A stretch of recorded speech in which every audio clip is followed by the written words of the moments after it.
Hello and welcome to the BookNews podcast in partnership with Kenya Publishers Association. With us is Miss Joyce Gikunju, the publisher of Bounce Back Books. Welcome to Nairobi International Book Fair Thank you so much. and welcome to our podcast. Thank you for welcoming me to your podcast. Yeah. Now tell us more about the life of a publisher. Oh, thank you so much for that question. The life of a publisher is fulfilling because someone comes to you with a manuscript, just pieces of paper. Some are typed, some are not, and we transform that into a book that then transforms your life. And then it impacts the people around you. Okay. Yes. So what exactly does a publisher do? So a publisher is the oversight role in a publishing house, which simply means that there's a team of editors, there's a team of designers, there's a team of people who are printing, and what you do is that you oversight the entire process. Okay. So Bounce Back Books has been at it for how long, and what kind of literature do you publish? Yeah, that's a great question. So we've been at it for 10 years, and the idea actually started with my own book. That's me doing my own book and realizing, oh my goodness. So that is where the story began. And from there, it was a question of people coming to me saying, I have this manuscript, I have this idea. So we ended up doing different kinds of books. We ended up doing hardbacks, paperbacks, digital books, and all sorts of genres of books. So we're not limited to the genres that we do, but I will not publish a book whose content I don't believe in. Oh. If the content is something that is not godly, for example, I will not touch that. As a Christian, I will only deal with something that I know will have positive impact in the community, and it is something that I also resonate with in terms of my values. Okay. Yes, so why I'm saying this is because it's the time someone asked me, can you do a book on weed? And I'm like, no, I'm sorry, I can't. Weed is marijuana. Weed is marijuana. I said I can't because there's a fine line there. Yeah. All right.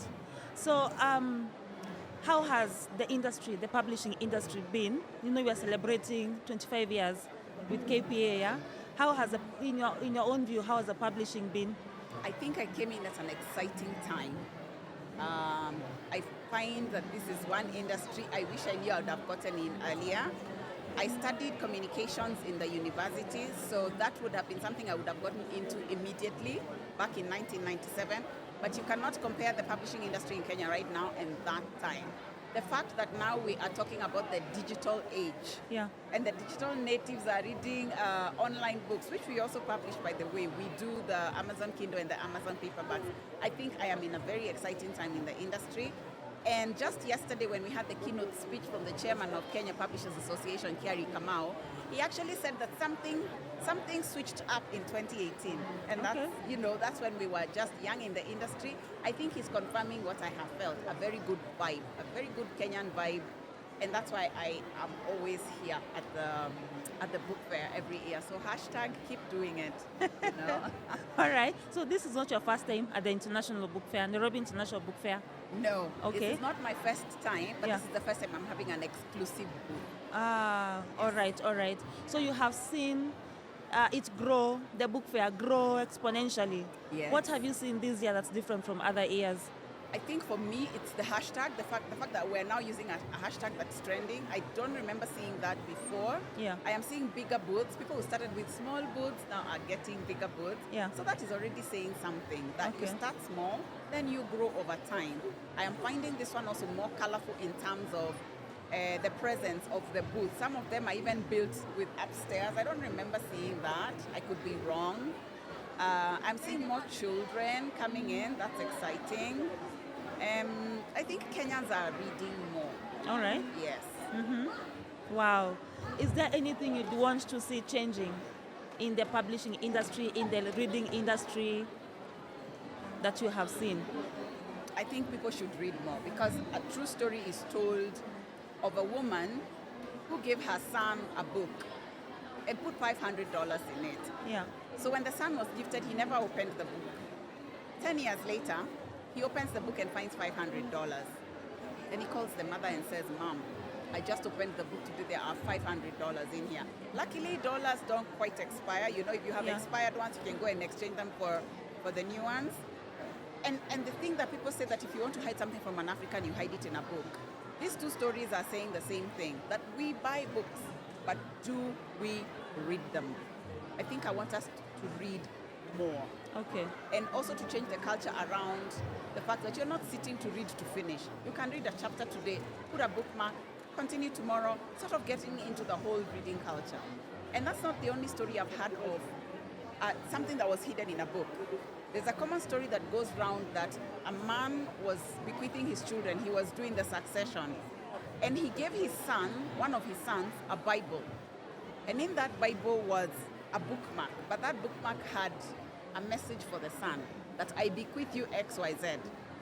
So when the father was dividing his property, he gave this one son a book. And the son was wondering, why didn't my father tell me that, oh, you're getting the 10 acres at this place, you're getting the mansion at this place. He was so angry at the father, he never opened the Bible that he received. Many years later, when he calmed down, he opened the Bible and he saw the bookmark. And the bookmark said, this is the list, these are the things that I have bequeathed you. These stories, again, they are resonating. Why aren't we diving deep into reading as Africans? Not surface reading, deep diving. Okay. So let's cancel these stories. Let's buy the books and read the books and reread them. Not just because there was a pandemic and there was a lot of reading during pandemics. Let's read like a lifestyle. Okay. Where does it begin? When someone is a child, or at their growth stage, or anything in between? The best time to mold is in childhood. When the children are refusing to sleep, sit down and tell them, let me read you a story. Take a book and do what I used to do with my daughter when she was young. I'd tell her, it's sleeping time, let's read a story. And instead of just taking the book and reading in an ordinary way, remember the mind of a child. So I would pick the book and say, I'm reading about Farmer Brown. And I would say, Farmer Brown, today is my birthday. There is nothing like that written in the book. And then I'd say, Trali, Trala, today is my birthday, lucky me. But that's not what's written on the book. I am imagining that she will start imagining in her mind that he's walking and he's singing and he's whistling. So because of that, I learned that she likes reading. But every time now that she's older, she looks at that book and she's like, Mom, where are the things that you are reading? I was getting into her mind and reading as if to a child. So the role of a parent, imagination, which is what you have that the child doesn't have. You have more of it. So pick a book and say, today's my birthday, happy me, sing, dance, do whatever you can to dramatize so that a child can think that a book is a whole new world. Let us start from there. Wow, that's good advice, especially for parents who don't know where do I begin, in reading for a child and encouraging them to read. So thank you so much for that.